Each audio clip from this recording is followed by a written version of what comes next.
Hello guys, कैसे हो आप सब। यार एक दुख की बात है, मैंने अपनी फ्री फायर डिलीट कर दी है यार।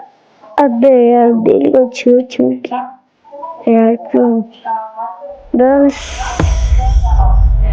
यार क्या ही कहूं। अगर आपके साथ कैसे ही मैं से मेरे साथ दिल दुख हो रहा है, क्योंकि अगर मैं दिन रात एक करके प्ले मेहनत की फ्री फायर के साथ, और फ्री फायर मैंने डिलीट कर दिया क्योंकि ये दुख होता है मेरे साथ। ये आप कभी समझ नहीं पाओगे गाइस। लेकिन आप लोग मत डिलीट करना।